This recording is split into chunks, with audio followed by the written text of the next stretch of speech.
So, guys, I'm going to be talking about early church stories for children. This is my capstone project. I discovered how to expand children's literature through his children's horizons, through historical literature. So, my overview of the capstone products that I have a childhood pedagogy paper that discovered how insights from childhood psychology can help us produce better stories for children. All in all, there are 10 books. Each of these stories are early church stories adapted for children. Each book has parents' notes that highlight the different difficult topics for children, and then additional historical context that parents can teach the kids. And then I also made two illustrated books that are a proof of concept for future publishing someday, maybe. So, how did I develop this project? It's a personal dream, first of all. I was a kindergarten teacher for about 2 years before I came to Sattler, and I've always had an interest in early childhood development and childhood literature, and it's been a dream of mine to write and illustrate my own series someday. But it was not without Sattler's equipment that really helped me to pursue this dream. And that was through historical theology classes, the doctrine classes, the psychology and early childhood development classes that I was able to take, and the humanities classes that really helped with a historical context and background. And the inspiration for my project was through all of this education. These classes developed this personal devotion and this newfound interest for me. I was familiar with these stories. I grew up in a Christian family. I grew up with Dean Taylor and David Berceau. Lots of sermons about all these early church people. But for me, it wasn't until I had this intentional, deeper dive into the original text and this historical context that really came alive for me. And those testimonies became almost personal and devotional. Um, Another inspiration for this project was because of this, we save these discussions as kids for until they're older. They're heavy, they're big doctrines. These people carry like huge movements with them. And I feel like it's difficult to share that. And so we don't teach it to them until they're older. But my capstone project is aimed to get children acquainted with these stories much sooner. So it bolsters their faith while they're growing up and inspires them. And then we don't have to teach them about it when they're in college. We can teach it to them now and get these important ideas in their minds as they're young. So, first of all, let's talk about my pedagogy paper. That was the first project that I did to it really shaped the way that I wrote and illustrated these books. Um, and the first question that I wanted to just observe overall is how can we take insights from childhood pedagogy to produce better literature for children? The first question I looked at is why teach religious subjects to children? And the main point that I noticed is that it helps children to see their faith as one that's rooted in history. From a Christian standpoint, when we teach religious subjects to children, it allows them to see the church as this broad history that spans over 2,000 years. And it also teaches them to avoid thinking that my time right now is the smartest and the best, and my time in history is the one that got it right. And also, by studying all these different people throughout history, it helps children to see that even though someone isn't perfect in history, we can still learn from them. And even if they're not perfect, they don't have to be discouraged throughout their life. Now, developmentally and psychologically, um, I discovered that reading about other people's lives helped broaden children's perspective and give them an actual more compassionate view of the world because they're seeing things through other people's point of view. And I also learned that it's important to write literature that involves parents. So a way that I learned that we can do this is by using bigger words. You might think that's the opposite with children's literature. We have to use like super simple words that every child can understand. But it was interesting to discover that it was better to use bigger words because then it involved parents. And then you can ask the parents and engage them, and they end up learning more by that. So I also discovered how to style and format a book. That was new to me. Like, how is the best way to create a child's book stylistically, formatically? Researchers discovered that a simple style overall, it requires more involvement from the parents actually, and it causes them to learn more. Same as the bigger words, but an actual better style instead of like giving children everything. They end up needing the parents to read it to them, and then they have more interaction because of this, and therefore more teaching. I also learned that children can learn better when there are illustrations with a text. And it helps them to learn the meaning on the page, even if they're not understanding these exact words. They're creatively engaging and interpreting their own ideas with what the story is trying to say. I also discovered that simple cartoon styles for babies is actually distracting, and it's actually the opposite for children around 7 to 11. So I read this one article that said that children need to first have some level of what they call symbolic development to understand that pictures in books symbolize objects in their real life. And they state that understanding that a picture in a book is an object that represents another entity is a symbolic task. So young children, like babies, they cannot place an image back into the real world. Like little babies, they love those books with the pictures. Like if you see those kids' books, like they have like the blueberries or a strawberry, and it's a legit picture of a blueberry and a strawberry and has a word under it, and they will read that over and over and over again and point to it, say, "What's that? What's that?"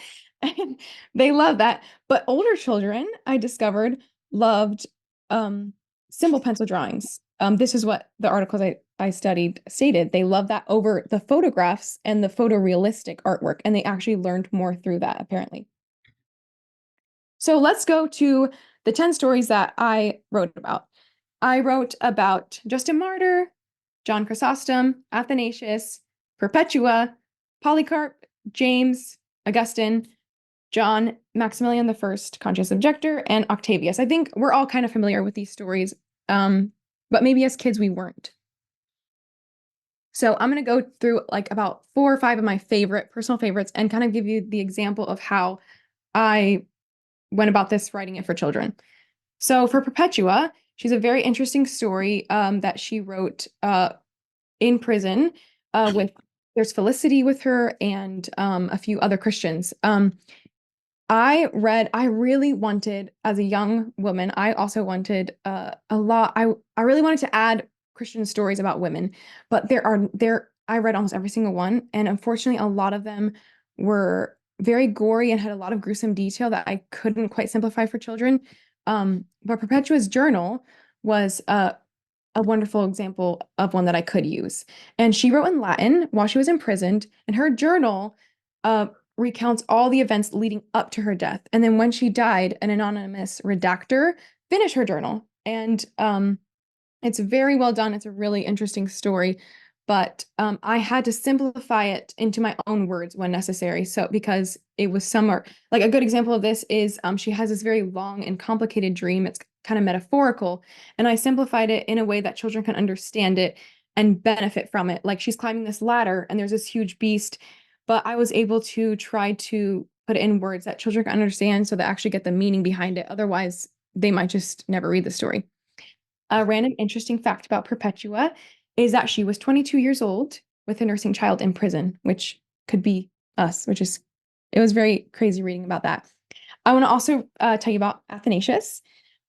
He is a story that required a lot of synthesizing from many different sources. So he wrote many of his own sources in the form of letters. Also, we have historians like Eusebius or Finus. They tell us about his life. He was a deacon at the Council of Nicaea. And this story is an example of how I had to kind of just like study history in general. Like I had to read a lot about the Arian controversy and the history of that time that I was able to compose into one story for children. An interesting fact about him that he was banished several times and was attacked during a church service. I don't think we've seen that before. This is an example. John and the Highway Robbers is an example of a story that I had to kind of use more liberty. So this story is recorded by Clement of Alexandria. Clement tells how John the Apostle took this young man under his wing, but this young man, he kind of turned wild and bad, and he ended up becoming this robber on the highways. And he turns back to God, actually, by John the Apostle pursuing him and praying for him and discipling him. Very interesting story, but it's kind of short. But so I had to give a name to him. I had to only one primary source. So there's details added in, and I had to dramatize it. But I think this is an example of like a really great story that is left out of our education because it's dry and it's short and it's just I never heard about it, I don't think. And I think it's just so important for kids to learn about this. And it's going to bring these stories back to life and shape our faith.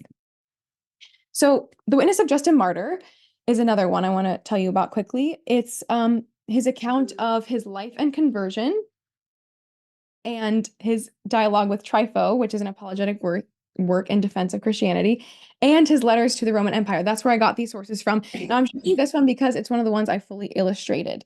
And I would have loved to illustrate all of them, but it took way too much time on just the few ones I had because I'm not that great of an artist.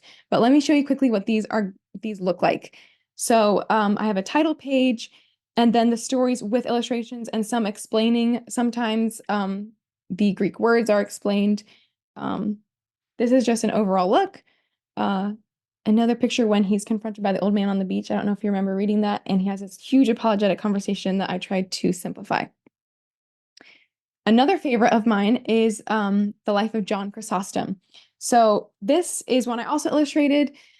His life is scattered through many sources. He wrote tons and tons of work himself, mostly sermons, commentaries, and it's not useful for writing a story about him. Like I had a hard time trying to get his history in an interesting way that was chronological. But he has such a cool life. It's crazy. I would tell you all to go and read it if you want something to entertain you and inspire you. He's a personal favorite of mine. So he has confrontations with the Empress Eudoxia. He's banished several times. He even was a bishop of Constantinople. He preached against the wealthy, which is very controversial, but those people loved him to the point where he was banished. So the people rioted when they loved him so much. When he was banished, they literally burned down the original Hagia Sophia, which is crazy. Imagine that happening today. Anyway, this is a second book that I fully illustrated, and I'm going to show you that really quickly. So this is like the first page, the jewels. This is my interpretation of the cathedral burning down.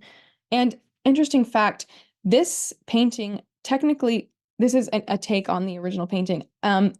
Technically, this moment in history didn't happen, but it happened so much that someone drew a painting of it, of the sermon to Eudoxia, the empress. But that is where, this is another illustration. They danced around a statue of the empress.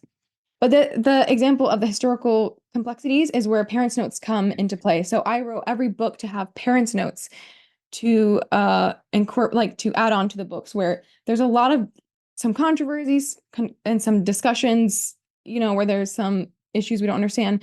And I explain that in the parents' notes, where how long they lived, the historical and theological influence they had.